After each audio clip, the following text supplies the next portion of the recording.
Hello, I'm Albert Huang from WCC and a resident judge with our first episode in the series called the Rulebook. Today I will be introducing rules that regard Protect, Force, and Excel with various aspects of the game, including cards like Anj, cards that specific target circles, as well as cards that might interact with those cards such as Protect, which is regarded as a pseudo card, as well as tokens, which are in the same realm as Protect. And we will be going through step by step on what you might be able to experience at a tournament and what you should be prepared for when you're facing against decks like Protect, Force, and Excel that actively use these, or your deck specifically has cards that specifically target circles or pseudo cards such as plant tokens and again Protect. Regarding pseudo cards specifically, you can refer to Rule 12.12 in the comprehensive rulebook.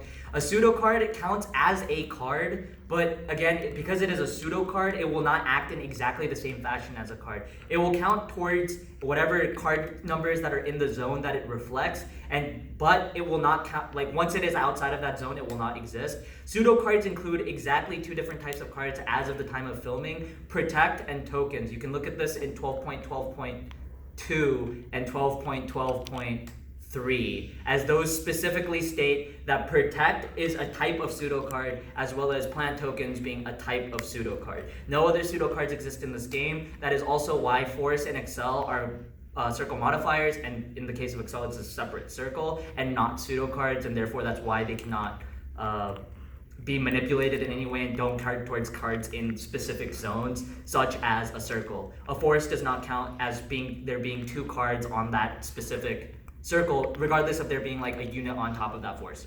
The first one that we will start off with specifically is Protect. Now, Protect has a couple different interactions because it is a card that goes into your hand, and therefore any card that impacts cards in your hand are able to be impacted by Protect. For instance, number one, Rene.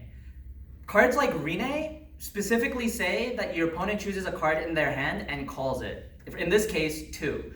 Now, these two cards, by Rule 9.7, because Protects are treated as pseudo cards, cannot be placed in any other zones than the zones that they can exist in. Specifically for Protect, this would be on the Guardian Circle and in the hand.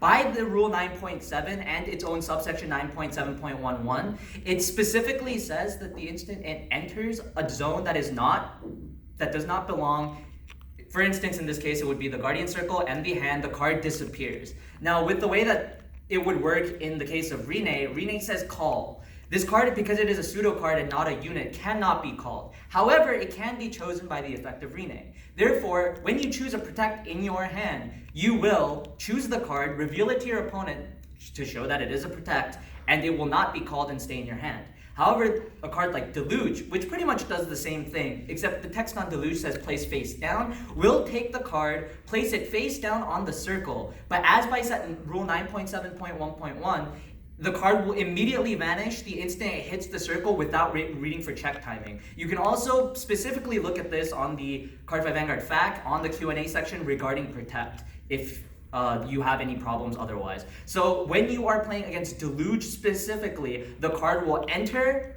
the rearguard circle and then immediately vanish without impacting that rearguard circle in any way. So let's look at this as an actual scenario. I am a Geese player and I am playing OTT Geese.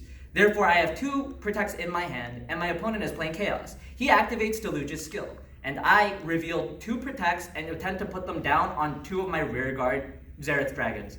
Those 2 Protects will immediately disappear and nothing will happen to the Xerath Dragons. However, if these cards were not Protects, they would be placed as locked over the Xerath Dragons. The Xerath Dragons would return to my G zone, and the cards that were placed as locked would remain there, or by Deluge's skill would be sent to my damage zone. This is not the case for Protect. Protect will immediately vanish, and because there are no locked cards on the board, Deluge will not send one to damage zone. That is how it works specifically with Protect.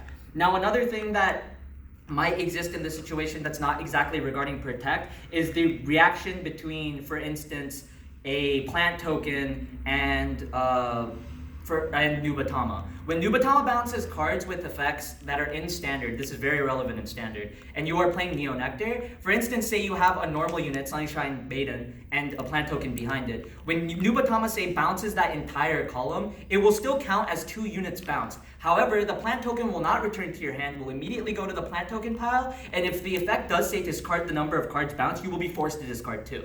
Therefore, you will effectively lose 3 cards in that trade. Because the plant token cannot be returned to your hand, it will act as though it was returned to your hand, attempt to return to your hand, immediately vanish the instant it hits your hand, and then but the game state will immediately recognize that 2 cards were returned from field to their respective zones. Therefore, you will be forced to discard 2, and that's how those specific abilities will resolve.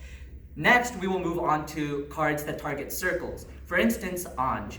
Anj specifically targets a circle, but the card on that circle. Therefore, when you use a card like Anj to bounce something on a force circle or an excel circle, you will bounce the card on that circle, but again, force and excel are not pseudo cards, so neither of those circles will be impacted in any other way than the card that is being bounced. However, because the way that Anj is worded, Anj specifically says that it targets the card on the circle. Therefore, if that card has resist, you cannot actually bounce that card. Because it doesn't target the circle, it targets the card on the circle. However, because it says target a card and not target a unit, you can target a locked card and bounce that locked card. So that is how Anj specifically works. The same thing kind of applies for Destiny. Destiny picks a circle and then retires the unit on the circle without actually targeting that card. Now, if you think about it, most people will say, well, force and excel markers are cards too.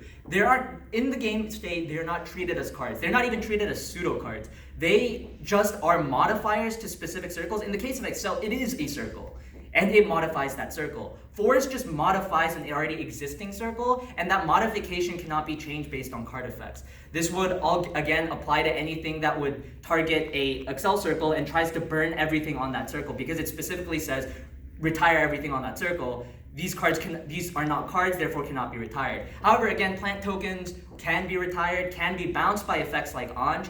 Anj will see the plant token being bounced, and you will still be able to get the draw off of that skill. However, the plant token will not return to your hand and immediately vanish. Therefore, that person will not actually have the plant token returned to their hand because it cannot exist in any other zone outside of field.